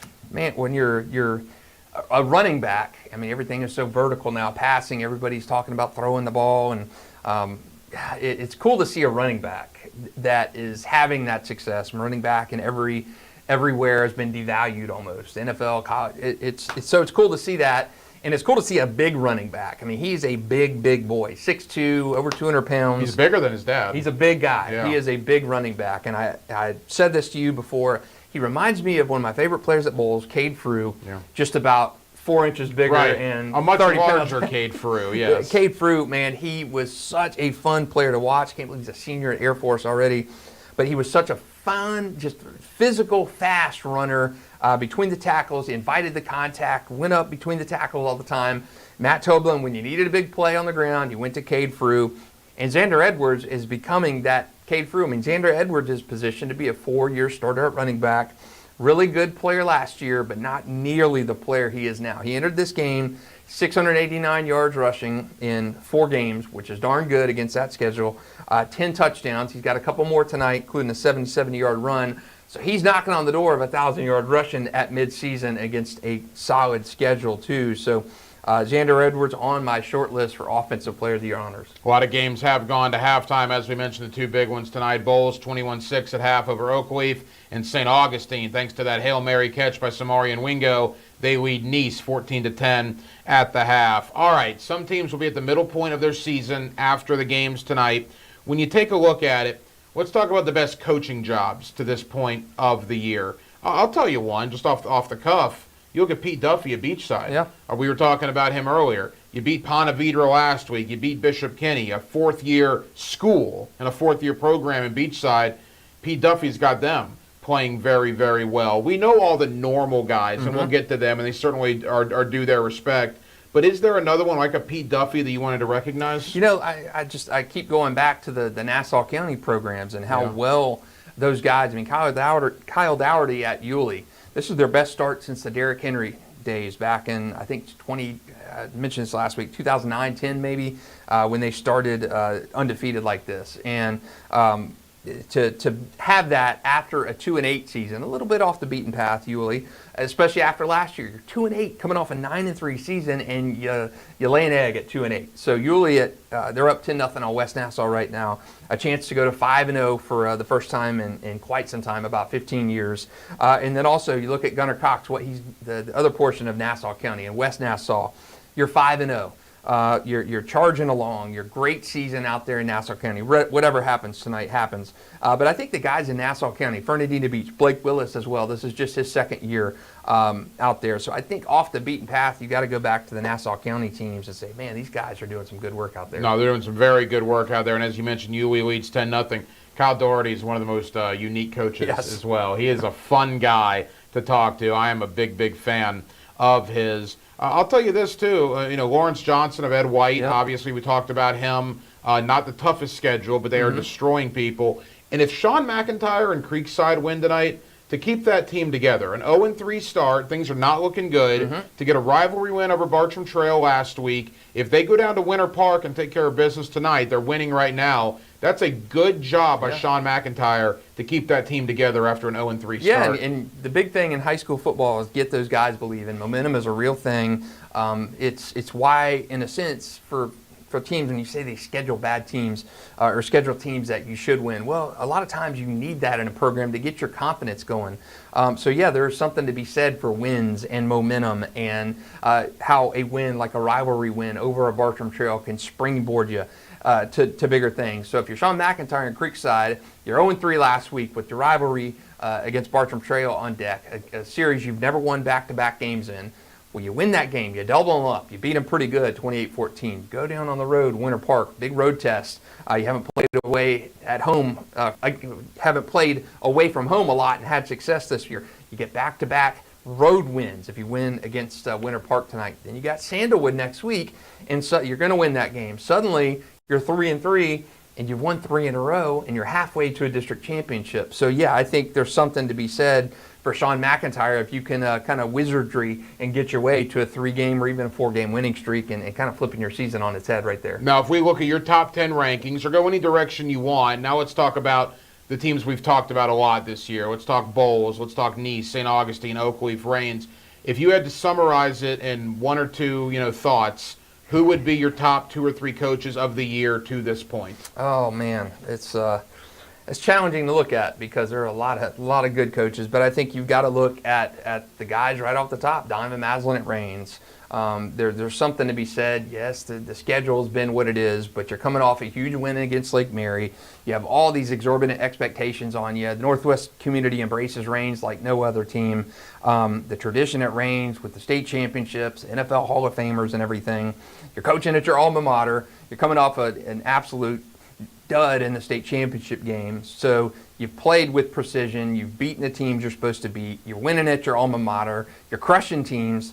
So I think Donovan Maslin is in that conversation. I think Brian Braddock is in that conversation. I did a high school football survey like I do every year, and I released results this week. Brian Braddock was voted by his peers as the top coach for the 3rd or 4th year in a row. So people in his coaching community really respect Brian Braddock. I think you look at a Sean McIntyre, I think he's in that conversation too. Matt Toblin kind of keeping things rolling at a Bolles. And then, hey, look at like a Lake City, Columbia, and what you've done at Lake City if you're Brian Allen at Columbia, at your alma mater. You got your team undefeated heading into this the game against Trinity Christian right now that you're winning, and a chance to go undefeated heading into that St. Augustine game next week. It's so hard to win at your alma mater. The pressure is greater, I think, for a Brian Allen, for a Donovan Maslin, for a Brian Braddock to coach at a place you played at. Not coach of the year, but now you look at the teams in general. I mentioned Beachside. I know you have them in your top 10. I think you had them in your top 10 in the preseason. Yeah. So I'm not sure how much of a surprise they really are. I think they're still doing very good things there in St. Johns County for such a young program. But what team stood out to you or is standing out to you where you thought in late August or even mid-August, I don't know, but now here we are midway point of the year, and they're staring out a playoff berth? Yeah, probably Columbia. I expected a lot from Columbia. I think you expect a lot from Columbia every year. They're one of the only shows in town out in Columbia County, them in Fort White. Yeah. You had a lot of injuries last year. You had a lot of young players, inexperience. And for Columbia to be potentially 5-0 after tonight, I think it's a massive turnaround for Brian Allen and company out there. Again, I don't know can't remember their record off the top of my head, but it was pedestrian last year. And you started out a little bit, kind of left a little bit on the table, but you went to Madison County and you went out there. You're beating Trinity Christian tonight, which could be just the 3rd win ever over Trinity Christian for Columbia. And I think you're doing the right thing. So Columbia, to me, I didn't have them in my preseason Super 10. And, man, I had Columbia fans hit me up on Twitter right and left. How can you not have Columbia in Super 10? They're going to shut you up. They're going to surprise you. And they certainly have. We're awaiting second half action for Bolles and Oakleaf, Channel 4's game of the week. The Bolles Bulldogs a 21-6 halftime lead over Oakleaf. You hate to even say this. I guess disappointment is the right word. If we're going to do midseason reports on the positive side, let's maybe do it on the negative side. Riverside, Trinity Christian. I mean, where are you with maybe some of the disappointments so far this year? Yeah, I mean, Riverside, we touched on them earlier tonight. To be 0-4 right now and getting beat by Ribault, potentially 0-5. very disappointing if you're Antoine Nicholas. So, you had some players you needed to replace. Tayshawn Gelsey, of course, was the big one. Miles Boy, he Kendrick, was a good player. Yeah, Miles Gelsey, Kendrick. yeah. Very disappointing start at Riverside. I think that's fair to say. Sandalwood, the longest losing streak in the area. I don't know if that's necessarily a disappointment. That's kind of expectation, but I said it from the preseason, and I'll say it now. I do think they end that losing streak at some point this season. Not this week against Fletcher, obviously, but I do think that they get in the win column at some point this year. Yeah, Trinity Christian's not had a Trinity Christian-esque kind of start. Though Trinity, you associate Verlin Doherty with that program because he is iconic and has built that program into one of the best that will ever be. 9 state championships. But yeah, you're 1-3. You struggle to beat NFEI. You don't have a lot of the same coaching staff in place. You lost guys who have been instrumental in assistant coaching roles. Gerard Ross, who had been there forever, he's now at Florida State. He played at Trinity. He's a great assistant coach there at Trinity under Verlin for some time. Gus Scott, same thing. You're not at the program anymore. So it's been a little bit of a struggle to me at Trinity Christian. You don't have that continuity like you had for many, many, many years. And Gerard left a few years ago, but Gus is not there this year for the first time. So I think with that loss of continuity a little bit has and face it, Trinity's young. Trinity's younger than it's been in quite some time. You know Verlin really well, probably better than most people here in Northeast Florida. Will a season like this affect what he does moving forward? I don't think so. I think Verlin is well entrenched at Trinity Christian. There's no surprise that the wick on the candle is not as long as it used to be in terms of how long he's got left. He's going to call it a career when he wants to. I don't think a year like that. I still think Trinity Christian, they're going to probably lose tonight to Columbia, drop them to 1-4, but I still think they're in that mix for a district championship. I still think they get to the playoffs. Remember, they lost 4 games last year and still went to the state semifinals. So it's probably a little premature to write Trinity off just because it's district, and I think they still win a district championship. But I don't think it, in the grand scheme of things, Trinity's had some lean years when Verlin has been there, and he's still kind of stuck to the path. But I guess it depends on how lean this year really is. And, one of those disappointments, and we haven't even mentioned, we've talked Trinity and Riverside. Well, Bartram Trail certainly is a disappointment, but they maybe have found themselves tonight, Justin, 21-0 over Orange Park at halftime. Yeah, and Bartram was like Creekside in a sense. You're playing good teams. You're losing to Ware counties. You're not losing to, again, Little Sisters of the Poor. You're losing to quality teams. You're playing good teams. Creekside was kind of an anomaly last week because that was the first team of the year Bartram had played that was a winless team, and that huge rivalry game. So Corey Johns and company, they scheduled tough. They took their lumps, and it's just a matter of time before they got back on track. And had you lost to Orange Park tonight, which I don't think is going to happen, then you really got to start asking questions like, what in the world is wrong with Bartram? But you're playing and losing to quality teams, and I think with the cupboard is not bare at Bartram Trail, expectations are so darn high because Daryl Sutherland built that program into an unbelievable program, a perennial playoff program, perennial district champion. So yeah, the expectations are high, but just like at St. Augustine, which I think in Joey Wiles' tenure there, missed the playoffs twice at the front side of his career. Never again. Brian Braddock had a year where he missed the playoffs, where Joey's only losses in St. Johns County was to Nice. Brian has lost to other programs. He's lost to the Bartram Trails for the first time. He's lost to the Pontevedras and stuff. So you can't continue things forever as much as you like to think it would continue forever, where it just seems like it's going to. So yeah, good to see Bartram Trail probably back on path tonight if things stay the same, beating Orange Park. And again, awfully big shoes to fill, filling in for Daryl Sutherland of Bartram, who is a legend out there with that football program. Friday Night Lights on 4+, presented by Farrah and Farrah. He is Justin Barney. I'm the hacker, Ryan Green. Looks like second half action is soon going to be unfolding between Bolles and Oakleaf in the Channel 4 game of the night. We'll get you back out there when that does transpire. We mentioned this in the first hour. I want to give Christ Church some love now. They are going to win their third game in 7 days. They're up on Cornerstone 28-7 in the third quarter. Christ Church beat Duval Charter last week, had to have a makeup game against Interlochen on Monday, and now Cornerstone tonight. It's not every 7-day period, Justin, that a high school football team gets not 1, not 2, but 3 W's in 7 days. So barring a major comeback from Cornerstone, congrats to Justin Sermon. I'll tell you a really cool story quickly. Travis Hodge, his son, Reed Hodge, a 7th grader, got in last week on the varsity for Christ Church, scored a touchdown against Duval Charter. Yeah, 7th grader found pay dirt in the fourth quarter. Travis, didn't he play at Fernity Beach or Bolles? Travis has been all over the place. Okay, yeah. Yeah, and he's now the defensive coordinator out there at Christ Church. What a moment for him to see his 7th grade son score on the varsity last week. That's awesome. That's awesome. Yeah, really, really cool. And hey, why not? If you're Christ Church, why not? If you're Justin Sermon, why don't you just move another game up to Monday and just try to squeeze a couple more in, right? Yeah, 7 days, 3 wins. So congrats to Christ Church for getting their 3rd victory of the week. All right, as we get ready for second half action, let's begin with your thoughts on Oakleaf and Bolles. The Bulldogs up 21-6. What, if anything, can Christopher Foy and Oakleaf do here in the 3rd quarter? You got to move the ball. You got to move the ball. And 6 points, a block PAT, not a lot to show for that effort in the first half. But if we've seen anything from Oakleaf is, yes, they can respond. They put up points in some games this year, 31-0 over Fleming Island. They've got the offense to do it. Established quarterback, very good in the ground game for Reed Coleman. Trace Barney, an elite receiver. But you got to move the ball, and you're trying to do it against a defense that is coming off a shutout win against Bishop Kenny last week. Probably had a little bit of a wounded pride after 40-35 loss to St. Augustine, and I'm sure Matt Toblin and Coach Oakstra over there and Manny Wellington, everybody on that Bolles staff really drove home the point after that 40-35 loss. We're a better defense than that. We're a better team than this. We have an Ohio State linebacker. We have Asher Gitto, a 5-star defensive lineman. You've got Santana Starks. You've got all these playmakers on that defensive side of the ball. We're a better team than what we showed in that 40-35 loss. Let's start showing it, guys. And I think you've seen that last week against Bishop Kenny, and I certainly think you've seen that tonight, holding a high-powered Oakleaf team to just a touchdown through 24 minutes of play. If Bolles holds on to win the game, don't take any luster off of Oakleaf? Maybe a little bit, because you haven't.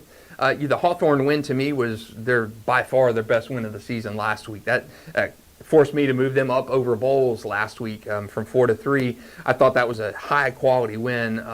Bolles win over BK, not nearly as impressive as Oakleaf's over Hawthorne, but I think it's your first really true area test outside of Fleming Island, which is a little bit younger this year, and you come out here and you put up 6 points at halftime. So yeah, I think Oakleaf, if this score type holds, it'll be a little bit of an indictment. Like, okay, we're not as we need to make a lot of improvements. We need to clean a lot of things up. Second half action around the corner in St. Johns County as well. Last time we were there, we saw Samorian Wingo catch a Hail Mary, the final play of the first half, to give St. Augustine a 14-10 lead over Nice. Huge change in momentum for St. Augustine and Nice. Let's look at it from both sides. From a Nice point of view, you're winning the entire first half until you give up that Hail Mary. What does Colin Draft say in that halftime locker room? Hey, I think I probably should have mentioned him and top coaches too, because he's done a remarkable job. But I think if you're Colin, you're saying, hey, they got one on us. They needed a Hail Mary to do it, but they got something over on us. We're down. This is a series that Nice has historically not been good in. I mean, Nice, in Nice's history, I've seen so many Nice St. Augustine games. I worked in St. Augustine for 11 years and covered Nice St. Augustine all the time. St. Augustine is 34-7 all time in this series. Nice is in 6 of those games. Nice's 6 of 7 wins over St. Augustine have been by 3 points or less. So St. Augustine has lost to Nice 7 times. 6 of those games, let me run those by you, 35-34 in overtime last year, a Nice win. 2018, 14-13, Nice. In 2015, 23-20 overtime win, Nice. In 2007, I was at this game, fantastic game, 17-15 Nice win. In 2006, a 24-21 Nice win. So 6 games have been decided by a total of 11 points. 6 Nice wins over St. Augustine have been decided by 11 points. And the first Nice win in '92 over St. Augustine, 10-9 Nice. So you figure if Nice is going to win this game, history shows that it's going to be a banger. It's going to be a game that is decided at the very finish. Nice last year was down 21-0 at halftime against St. Augustine in that game and came back to win 35-34. So if you're Colin Drafts, history says you could come back. History says it's going to be a very, very close game. And I think Colin pointing right now in the locker room, I think he's pointing back to last year and say, hey, guys, we were down 21-0. I mean, right now, 14-10, that's nothing right now. We can come back. We can win this game. We've done it before. We've shown the history that we can do it, and I think he's emphasizing that to his guys right now. Of course, in one of those games, the history has been so well between these two games. In 2015, I was shooting that Nice St. Augustine game, and it was St. Augustine was up like 20-6 in the fourth quarter. I left the game. I'm thinking, oh, St. Aug is gonna run away in this game. And Nice comes back and beats them 23-20. I was stunned. I could not believe it that they came back and won that game. And that ended a 50-game district winning streak. That was one of the longest in state history. St. Augustine had an 11-year district winning streak that Nice ended in that comeback game. So a lot of history. Anything can happen in this Nice St. Augustine game. That's why 14-10 at half doesn't seem like any kind of lead that's safe. Yeah, if you're calling drafts, you tell them to stay the course. Like Justin said, remember what happened last year. From the St. Augustine point of view, maybe got outplayed in the first half, certainly was even at best for St. Aug, and then they find pay dirt with the Hail Mary. Yep. What's Brian Braddock's message to his team coming out for the second half? I think he's probably telling them the exact same thing that Colin Drafts is telling his guys. Hey, we were up 21-0 in this game last year, and we lost it. Yeah. So anything can happen. These next 24 minutes are going to be crucial. Yes, we got something to build off of at the end of the half, but if you're Brian Braddock, you are emphasizing exactly what happened last year. Coach, no lead is safe. A 4-point lead is not safe, just like a 21-point lead last year wasn't safe. So if I'm Brian Braddock, I'm saying you've got 24 hard minutes of slogging left to go. This is what you practice for. This is what you play for. But you got to play well in these next 24. If you look at the scoreboard, we'll give you some updates as there are a lot of games that have hit second half action, particularly the ones that started at 6:30 or into the fourth quarter now. IMG Academy 57-7, a running clock against Mandarin. That just doesn't even look right to see that score, knowing how good Mandarin is. Yeah. Again, this is a one-off. I don't read anything into this because this is by far and away in the same, not even the same atmosphere, the best team Mandarin will see the entire season. Although, I mean, Justin, you lose a game by 50 points. I mean, what's going to be kind of the message in that post game and when you get back to practice on Monday? I don't think anybody at Mandarin thought that they were going to win this game. There's no belief in me that says as confident as Toby Bullock and that staff is, as confident as those Mandarin players have been, there's not an iota in me that says you thought you were going to win this game. Right. There's nothing. There's no conceivable way you can tell me that you thought you could win this game tonight. So you chalk it up. You say, hey, we're not going to play a team better than that the rest of the way. We've got the runway we've got on this season is going to be easy compared to what we saw tonight. And you chalk it up. You move on. You put what you got tonight on tape. You learn from it, and you say, hey, our toughest game left in the regular season is going to be an Oakleaf kind of game for a district championship like it was last year. Let's go out and win the games and compete just as hard as we did tonight. It's again, when you're talking IMG and anybody else around here or anybody else in the state, I mean, maybe a Venice, an American Heritage, those kind of teams that are St. Thomas Aquinas, the private schools or the elite public schools like Venice who are cherry picking players and getting everybody to transfer in there. Maybe that's more comparable to an IMG, but it's still not even in the same stratosphere of what IMG is. No, they're a machine, and they've established that tonight against Mandarin. Running clock, Fletcher Sandalwood. That game is probably almost final. Fletcher 35-0 over Sandalwood. We also have a running clock between Middleburg and Ridgeview. Middleburg 51-3. They will remain undefeated. Creekside and Winter Park back and forth. It's now 2017. Creekside over Winter Park as Winter Park, the Wildcats down there in the Orlando area, making a little bit of a run. Hopefully Creekside can hold on there. Also Ed White, a running clock over Terry Parker, 47-8 as we've entered second half action out in Clay County with Bolles and Oakleaf. And I think these first 5 minutes of the third quarter, Justin, very important for Oakleaf. You're already down 15. You got to stop Bolles. You got to move the ball. You got to set the tone in the first 5 minutes to believe that you can come back from this 15-point deficit. Yeah, big out there in Clay County. You got to get something going if you're Oakleaf, and really a listless first half in terms of the offense. So you have Christopher Foy. You got to get things back in gear and come out with a strong drive and keep playing like you've been playing on defense, because I think Holden Bolles with 21 in the opening half, and one of those was on a trick play. Pretty good showing for them in the first half defensively. It's a really good Bolles offense. But if you're Oakleaf and you give up a touchdown here after a long drive, I think then curtains. it becomes a little bit almost panic time. Yeah, and the thing with Bolles, too, being up 15 with their running attack and their offensive line, they'll just wear on you and wear on you and wear on you. So this is a vital drive for the Oakleaf defense to try to get off the field. Other scores that are coming in, not a lot of nail-biters right now. In fact, two of the better games are the ones that we're following, Bolles and Oakleaf, and, of course, that good one in St. Johns County between Nice and St. Augustine. But looking at the scoreboards, I mean, look, there's not a lot of compelling action, which I guess is good and bad. It's good for the teams that are obviously establishing themselves tonight.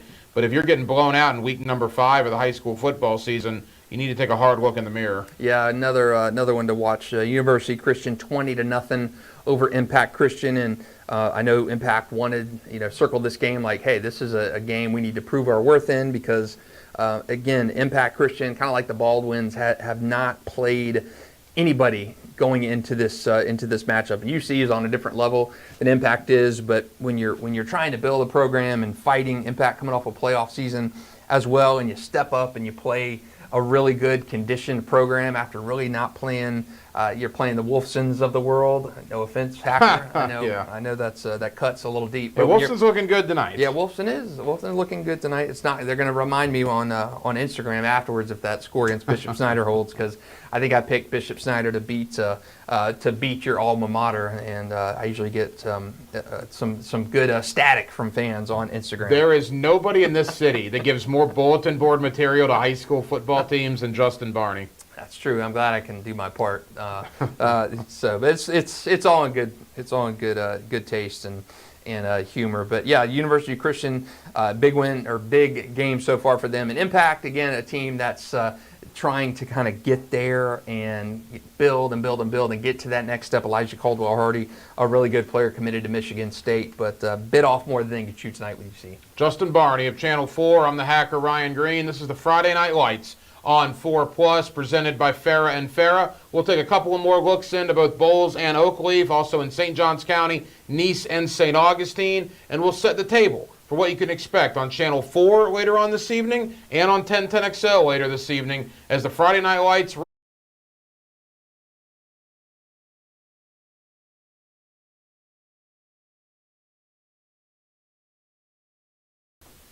Friday Night Lights on 4+, with Justin Barney of Channel 4, the hacker Ryan Green, 1010XL. Glad you are with us. Superior Fence and Rail brings you this scoreboard update.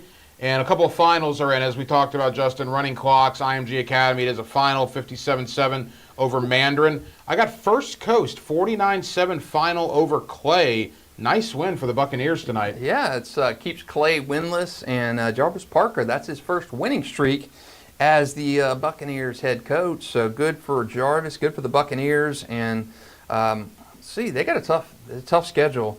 But Clay's still looking for its first win. We'll try to get its next win next week in a battle against, I believe, Ridgeview next week. A couple of games we have not talked about. I want to give them some love. Episcopal 16-0 over Kipbold City tonight. You got Eagles View 36-14 over Cedar Christian right now, so I always want to give schools some love. I got Wolfson 42-0 over Bishop Snyder. Oh, man, I am going to hear about that one if that's true. That's two different scoreboards. I'm pretty surprised if that's true. Now, if that's true, how many zeros do you add to that alumni check that you stroke? It'd be 2 wins in a row for Wolfson. They're trying to find themselves a little bit. That will be impressive. So if that is true and that's an actual legit score, I'm going to have to seriously make a sandwich and spread out the humbleness on it and take a bite of it on TV tonight, because that would be a bad one if for my prediction game, if that one is true. Best game of the year for Bartram Trail there. They lead Orange Park 28-0 in the third quarter. And Bradford looking to bounce back from that loss last week to Mandarin. It's always curious to see how a good team bounces back. Bradford playing Gainesville Eastside. I got a defensive battle right now, 6-0 Bradford at halftime. Yeah, and that is not a surprise in that one. Bradford's defense just clinical, vice-like, and chokes the effort out of teams. Looks like Nice has gone up 17-14 in the St. Augustine game. And obviously, Colin Drafts had a good pep talk at the half. They got over that Hail Mary pretty quick. Yeah, and Bolles driving again to try and go up. But yeah, Nice on the board quickly in the second half on St. Augustine. So 17-14 in the St. Johns County showdown between Nice and St. Augustine, and of course Bolles on the screen now against Oakleaf. Jaden Weatherly back to pass here, and just moving the ball methodically down the field.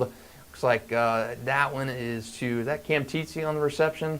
I believe so, and Bolles is trying to make this a big lead over Oakleaf. They're up 21-6 right now as they are deep into Oakleaf territory. Man, a touchdown here with what the Bolles defense has done would almost be, I don't want to say open and shut, but it would be a big statement right now if they're able to punch this one in the end zone. Yeah, there's no doubt. I mean, if Bolles goes up 28-6, this is probably the game for Oakleaf. Even 24-6 makes it 3 possessions.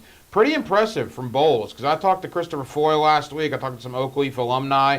Boy, they were fired up for this game. Yeah. It's not every year that Oakleaf or that Bolles goes out to Clay County as a road team. It was a great environment out there at Oakleaf, and Bolles making quite a statement Yeah, tonight. Really, you're going out there in a, to me, a completely different type of game than I expected. This game last year was 57-50. Another one the year before was a game with pretty high points in that one. So complete change of pace as we drop in here on the St. Augustine-Nice game. Brenton James trying to get something going. Nice little swing pass there, and he snuffs that one out. So offense has picked up in the second half for Nice. They got on the board quickly. Another one right now, Yulee 10-0 at half over West Nassau. So that has been the game of the night in Nassau County, both undefeated teams. Yulee 4-0 and West Nassau 5-0. The Hornets trying to repay West Nassau for a 22-21 Warriors win last year. So that kind of kept that difficult season of Yulee going. They finished 2-8 last season. And it's worth bringing up, too, that this week's action really began last night, as we talked about at the top of the show. Beachside beat Bishop Kenny in a really good game, as there's quite a run going on right here as we're watching action down there. Whoa, look at that. About got our cameraman right there. Physicality going out of bounds. Man, Nice. It is a rivalry. Yeah, big-time flip of the field right there for St. Augustine as it gets down into, I don't think it's the red zone, but it's close down there at Nice. So St. Augustine trying to get back in front. There's a good game going on there. Nice scored first in that third quarter, and after St. Augustine's Hail Mary to end the first half, gave it a 14-10 lead. So great one going on in Ponte Vedra Beach right now, which you're watching on your screen, between our number 2 team, St. Augustine, and number 5 team, Nice. And I'll go ahead and put my Nostradamus hat on here. 90 seconds to go. Somebody's going to have the ball down, a touchdown, and there's going to be a fantastic finish in this game. Because there's been a fantastic 2.5 quarters. Quickly, back to last night, Beachside, a statement win over Bishop Kenny. That's now back-to-back wins over Bishop Kenny and Ponte Vedra. And speaking of Ponte Vedra, they also played and won last night, beating Menendez. And give a little credit to Stanton. Stanton also a winner last night over Harvest Community. Interesting, we had 3 Thursday night games. Congrats to Stanton, Beachside, and Ponte Vedra for all getting wins one night ago. Yeah, day off for my kids and go to school in St. Johns County, so it's like a planning day or something down in St. Johns County. So the Ponte Vedras, the Menendez, the Beachsides played their game Thursday so they could give the kids off on Friday. So I know kids were happy about that. My kids go to Creekside, so they were upset they didn't have a home game tonight, and they were not going to go down to Winter Park.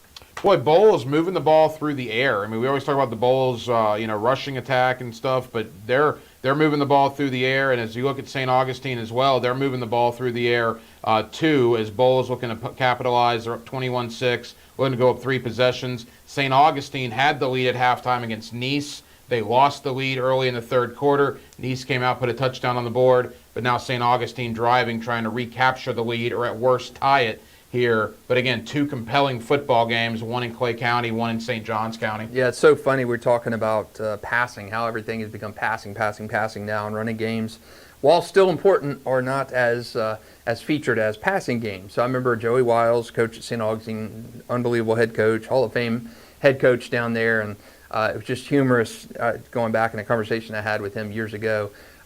They were always a running team, and they got to a state championship game, and they played Rockledge down in the state championship game. It absolutely got waxed. I believe it was 38-6 or 42-6, and they ran really well for a half, played defense really well for a half, and couldn't do anything after that. Joey came back from that game and said, man, we need to incorporate some passing into our offense. He ended up hiring a good offensive coordinator named Jim Sauls not too long after that, and they won a state championship. But he was looking through the stats one day in the paper and seeing all these passing numbers and stuff, and he said, Justin, I realized we didn't even have like 100 passing yards at midseason. Wow. So it looks like an interception there in the end zone for Nice. Oh, man. And talk about a flip of the script right there. Number 2 with an interception in the end zone off a deflected pass. So St. Augustine a chance to take the lead in that game. A bobbled pass. And Nice picks it off in the end zone. The roller coaster of emotions in this game for both teams. What a game so far. Good camera work by our photog Chris Smith at that game to track that interception. And we're going back to the Bolles game right now. Bolles and Jaden Weatherly trying to get in the end zone and really make things difficult here for Oakleaf. Bolles up 21-6 on our Varsity 4 Game of the Week Hacker. And I think if they can get points here, it's going to make things really, really difficult for Oakleaf. Bolles, Nice, and St. Augustine. Can all three compete for a state championship? I think Bolles, and we talked about this on our varsity podcast beginning of the year. We kind of had ceilings and floors for each team. I think Bolles' ceiling is a state championship. I think Rain's ceiling is a state championship. I think St. Augustine's ceiling is probably the Final Four, just knowing how what they have down there in American Heritage like we saw last year. You get to the state semifinals, you get a heritage type of team. I don't think you're going to beat that team no matter what happens. In Mandarin, Nice, Oakleaf, you're kind of all in that same category. Nice, Oakleaf, and Mandarin are all in Region 1-6A. They're all going to play each other. You're gonna go in there, and one of those teams is probably going to match up with Gainesville-Buchholz in the regional final. Last year it happened to be Oakleaf. Nice and Buchholz play next week, so that'll give you an idea of where Nice is at in the grand scheme of things. So I think they can get to a state semifinal. I don't know state championship. Man, it's so hard to get out of that region and play for a state championship. Let me ask you this. To me, it'd be tough. With Nice and St. Augustine, that goes back to the whole thing they did for a couple of years where you had the big counties have their own division, and St. John's County was it Metro and Suburban? Right. They got rid of that. Right. So that hurts St. John's County teams now, correct? Yes. Because, again, you're St. Augustine, and one of the years of the Metro Suburban, you played Mainland, again, a like type of county in Volusia County. You played a team like Mainland for a state championship, which is, more of a balanced kind of situation where teams are playing like teams. There's St. Augustine last year. You get reseeded and you go into the state semifinals and you play an all-star team in Plantation American Heritage, which is a team you're not going to beat, and you are going to probably run into that same thing this year. So I do think without the Metro Suburban kind of deal, it's going to be tough for a St. Augustine team to win a state championship. We'll go through the scores one more time before we forget. Are your nights just starting on Channel 4? Let the folks know what's coming up on the TV side later on. Yeah, it's one of our favorite things to do each week. High school football season, really, to me, it is all about Friday night, but ours really kind of takes center stage at 10:30. We have our Varsity 4 high school football show. We got games from all around the area. Good photographers out shooting games now. We'll have photo galleries on newsforjacks.com later of games. So it's really exciting, from 10:30 to 11. That's kind of like buckle up and go, because it's just Jamal St. Cyr does a great job on our highlights for a football show. It's one of my favorite parts of Friday nights is watching the highlights of everything that went on Friday nights. I will leave here. I will head to the 1010XL studios. In fact, we're airing the Bolles Oakleaf game on both 1010 AM and 92.5 FM. And when that game goes final, we'll have Friday Night Lights, the radio version, myself and Dylan Denmark, beginning right after Bolles and Oakleaf go final. All right, I don't think I'm breaking any news here. Bolles is probably going to hold on to win this game, barring an incredible comeback from Oakleaf. Again, Bolles are going to go up 3 possessions here with any sort of score. Is this a field goal? Field goal try. Okay, so this would put them up 3 scores if this is good. Long field goal. You make it. And we are 24-6 right now. 3 possession game. That puts Oakleaf in a real bind. So looks like Bolles is going to hold on and win, barring a great comeback in the last quarter and a half. Throw your hands up with Nice St. Augustine. I mean, who really knows? Yeah, that game, as so many have in that great series, have come down to a final drive. Last year it came down to a 2-point conversion in overtime.